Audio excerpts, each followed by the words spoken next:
आदरणीय उपगुप्त महाथेरो बनतेजी, भिक्खू संघ, मंचावर उपस्थित कळमनुरीचे लोकप्रिय आमदार बांगर साहेब, त्यांचे PA सावतकर साहेब, पुण्यातील प्रतिष्ठित मंडळी आणि कार्यक्रमाला उपस्थित सर्व उपासक आणि उपासिका, एक डॉक्टर म्हणून मला जेव्हा बोलण्याची संधी मिळते तेव्हा मी फक्त हेच सांगण्याचा प्रयत्न करतो की गौतम बुद्धांचा धम्म हा विज्ञान निष्ठित होता.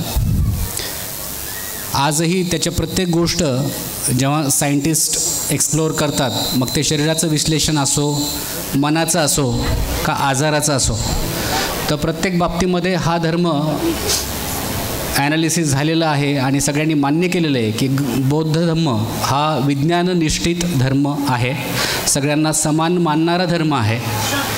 आणि फक्त एक नावापुरतं लेबल असण्यापेक्षा हे तुम्ही समाजामध्ये कसं जगायचं, काय करायचं नाही, या गोष्टी तो शिकवतो.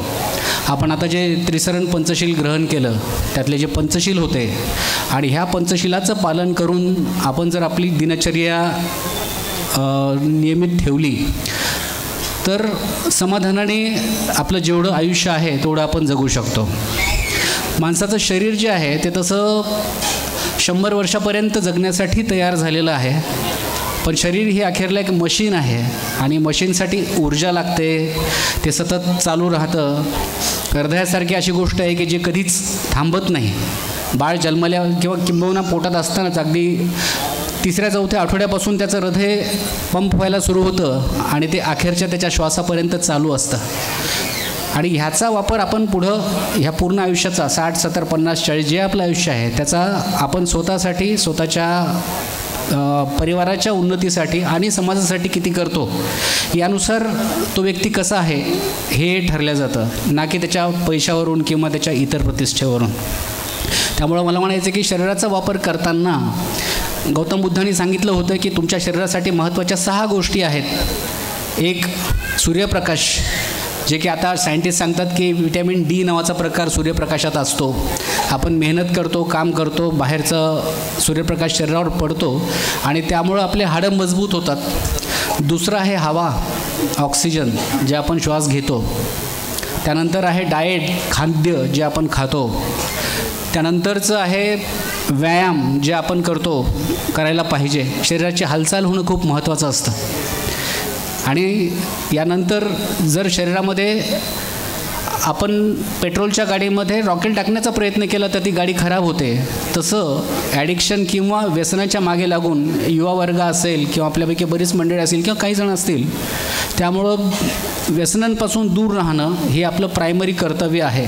म्हणजे शरीराच्या प्रती आपली जे काही कर्तव्य आहेत त्यापैकी एक आहे की आपण व्यसनांपासून दूर राहिलं पाहिजे. आपला शरीराचा व्यायाम झाला पाहिजे. जे आपण जेवतो त्याचा वापर व्यवस्थित होण्यासाठी, रक्ताचं सर्क्युलेशन राहण्यासाठी जेवण झाल्यानंतर अर्धा-पाऊण तास फिरणं किंवा सकाळी ज्याला शक्य आहे त्यांनी व्यायाम करणं हे महत्त्वाचं आहे. आणि हे गौतम बुद्धांनी सांगितलेलं आहे. त्यांनी त्याच्या शरीराला त्रास देऊन पाहिला.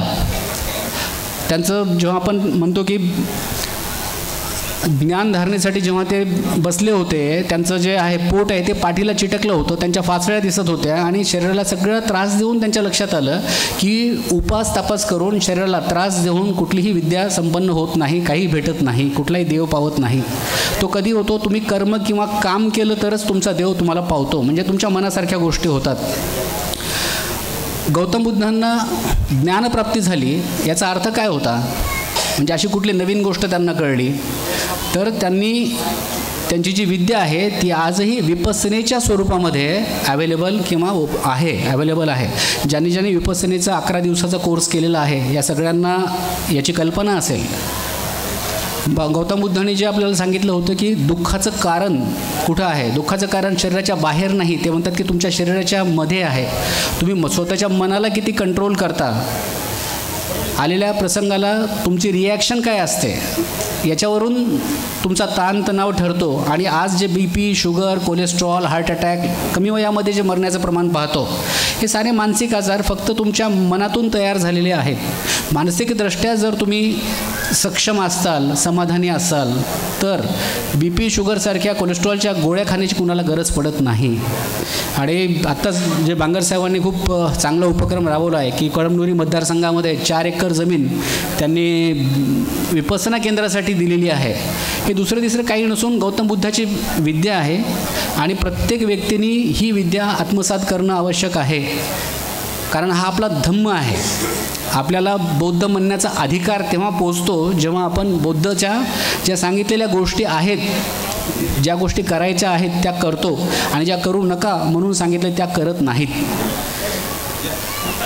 बौद्ध धम्मामध्ये जे 3 महत्त्वाचे खांब आहेत ती गौतम बुद्ध, त्यांचा धम्म आणि त्यांचा संघ. तर ही संघाची धुरा बनते उपगुप्त महाथेरो हे मागच्या 45-50 वर्षांपासून पुण्याला इतक्या छोट्या शहरामध्ये त्यांनी ती तेवट ठेवलेली आहे. आपल्या सगळ्यांच्या सपोर्टमुळं आज पूर्ण मराठवाड्यामध्येच किंबहुना महाराष्ट्रामध्ये एक महत्त्वाचं धम्म केंद्र म्हणून ओळखलं जातं आणि याचं पूर्ण श्रेय आपणा पूर्णवासियांना जातं आणि त्यांच्या मेहनतीला जातं. मला एक डॉक्टर म्हणून त्यांनी इथं बोलण्याची संधी दिली, मला जो सत्कार केला, सन्मान दिला, त्याबद्दल मी त्यांचा अत्यंत आभारी आहे. जय भीम. धन्यवाद. डॉक्टरचं भाषण देणे काही काम नसतं आहे, त्याच्यामुळे ते आपल्या व्यवसायामध्ये सेवेचं काम देतात. रुग्णांना, माणसाला जीवदान देण्याचं काम करतात असे आमचे डॉक्टर आनंद सूर्यवंशी. आत्ताच बीडवरून प्राध्यापक प्रदीप रोडे जे आले आहेत, अध्यक्ष देवगिरी प्रतिष्ठान आणि उपाध्यक्ष आमच्या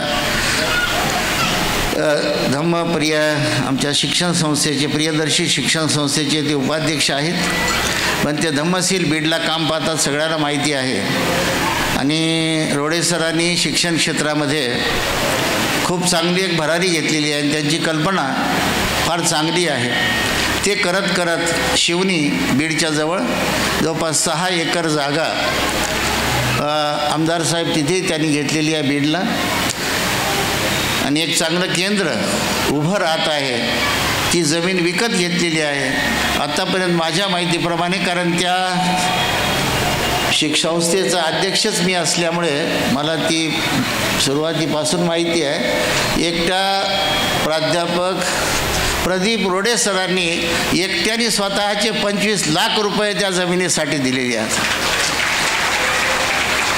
धम्म कार्यामध्ये, शिक्षण क्षेत्रामध्ये जी माणसं खरं काम करतात, वास्तव काम करतात, त्या माणसांना समाजामध्ये संधी मिळते, मिळाली पाहिजे, समाजानंही दिली पाहिजे. असे एक प्राध्यापक रोडे सर, त्यांचा सत्कार होणं आवश्यक आहे. विजय बगाटे, गंगाधर कांबळे बरबडीकर, राम भालेराव, साहेबराव सोनवणे यांना सूचना आहे की रोडे सरांचा सत्कार करण्यासाठी, स्वागत करण्यासाठी इकडे यावं स्टेजकडे. उशिरा का होईना पण आपला मान रोडे सरांनी राखलेला आहे. कामामध्ये व्यस्त असतात.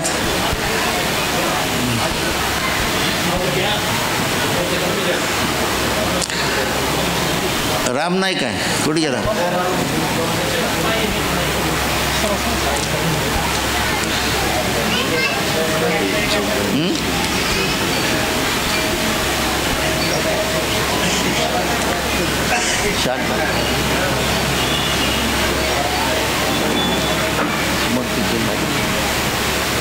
सर्वांनी टाळ्यांच्या गजरामध्ये बौद्ध महासभेचे आमचे सक्रिय कार्यकर्ते शामरावजी जोगदन हे प्रदीप रोडे सरांचं आणि भीमराव सावतकरजींचं पुष्पहार घालून स्वागत करू इच्छितात. त्यांना पाहुण्यांचं या इकडे या इथं थांबा, या शामरावजी या. यांना पाहुण्याचं स्वागत करायला फार आवडत असते आणि ते न चुकता करतात.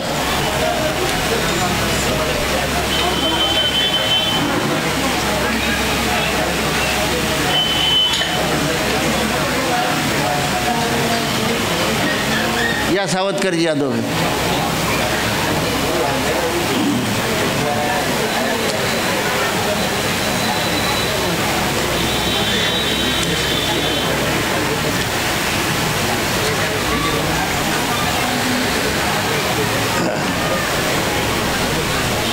पाहुण्यासाठी तर नाही, शामरावजीसाठी तरी टाळ्या वाजवा ना. हां बघा तेही सांगावं लागते.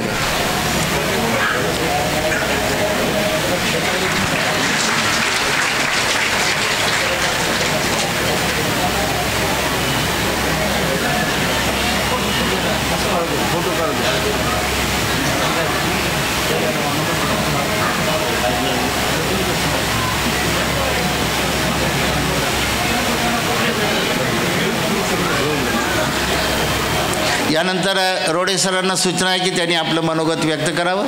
आमदार साहेब बोलता. एक मिनटं. प्रतापजी आपल्या जिल्ह्या तालुक्याचे आमदार महोदय बांगरजी हे आपलं मनोगत अगोदर व्यक्त करणार आहेत. सर्वांनी इथे येऊ ना. इकडं हां